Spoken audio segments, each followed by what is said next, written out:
Pernah kepikiran nggak sih, gimana ya cara terbaik buat bikin anak kita punya grit? Itu loh, ketekunan sama semangat jangka panjang yang dibahas Angela Duckworth.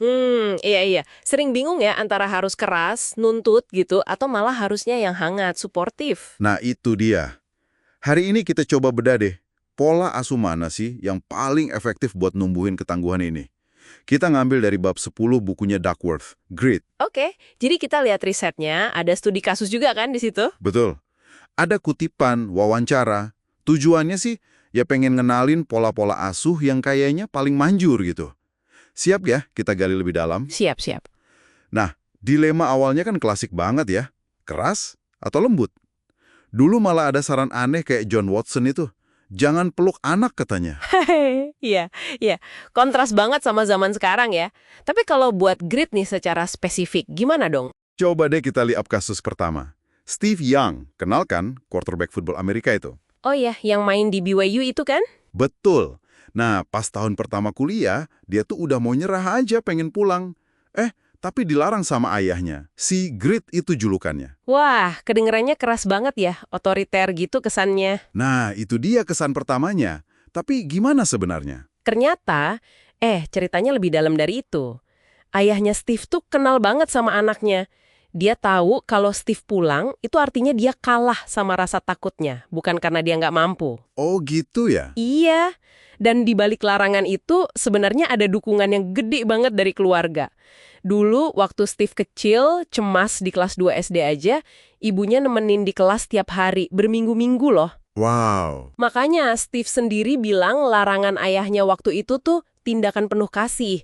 Dan yang penting, ayahnya nggak maksa, Steve tetap punya pilihan. Jadi bukan sekedar kontrol, tapi lebih ke dukungan yang pas konteksnya. Jadi dukungan dibalik ketegasan ya? Oke.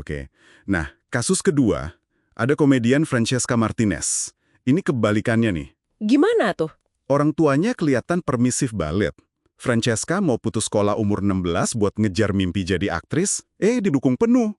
Kayak, yaudah lakuin aja mimpimu. Wah, sekilas kayaknya enak banget ya. Tapi, Ada tapinya. Iya sih, dukungannya tanpa syarat gitu, follow your dream.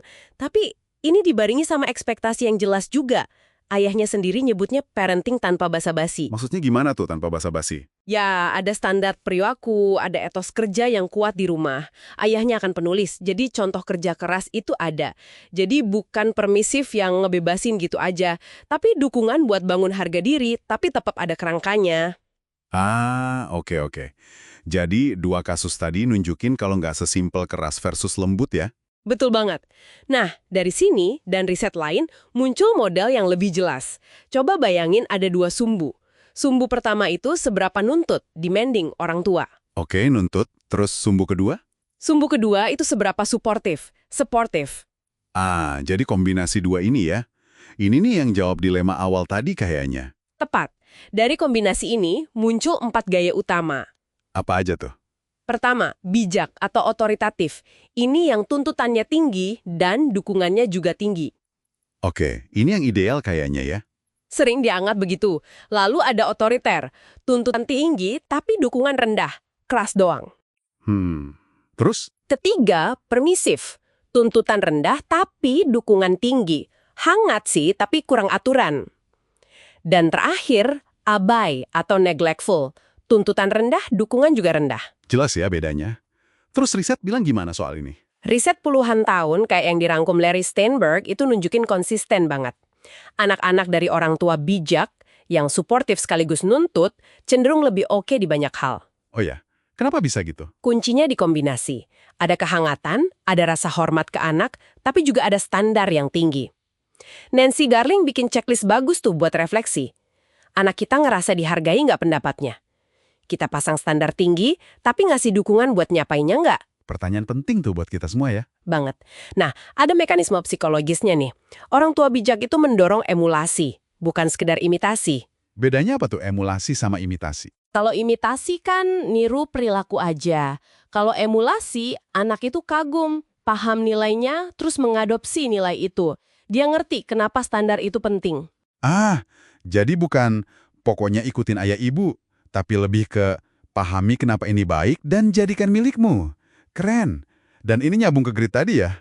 Nyambung banget. Spekulasinya Duckworth, kalau orang tua bijak ini juga nunjukin grit dalam hidupnya, punya passion, tekun hadapi masalah. Nah, kemungkinan besar anaknya juga bakal gitu, ketularan nilainya. Menarik nih. Dan kayaknya peran orang tua bijak ini nggak cuma buat orang tua kandung aja kan ya? Betul sekali, kita semua bisa jadi figur itu buat anak lain, mentor, guru, kakak. Contohnya Tobi Lutke, pendiri Shopify. Oh ya, gimana ceritanya? Waktu dia magang, mentornya, Jurgen, itu ngasih kritik tajam banget tiap hari buat kerjaannya. Tapi selalu suportif, tujuannya jelas buat pengembangan Tobi. Keras tapi membangun gitu ya? Persis. Ini nguatin risetnya Ron Ferguson. Pentingnya guru atau mentor yang suportif sekaligus nuntut. Ada juga studi keren soal umpan balik bijak. Umpan balik bijak? Gimana tuh? Studinya Cowen and Yeager. Mereka coba kasih catatan kecil di tugas sisma. Satu kelompok dapat pesan biasa, kelompok lain dapat pesan. Saya ngasih komentar ini karena saya punya ekspektasi sangat tinggi buat kamu dan saya tahu kamu bisa mencapainya. Hasilnya? Yang dapat pesan bijak itu jauh lebih banyak yang mau revisi esainya. Pesan itu ngasih dua hal penting, standar tinggi dan keyakinan pada potensi si anak. Wah, efeknya gede ya cuma dari kata-kata gitu. Banget! Kekuatan harapan dan keyakinan ini kelihatan juga di cerita Cody Coleman. Gimana ceritanya? Cody ini latar belakangnya susah, nilainya biasa aja, tapi kakaknya bilang kenapa Princeton nggak mau nerima kamu kalau kamu kerja lebih keras.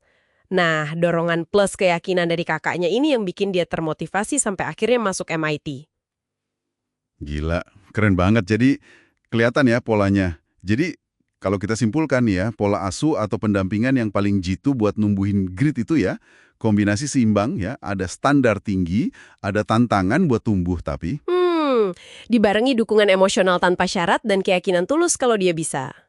Harus dua-duanya jalan bareng.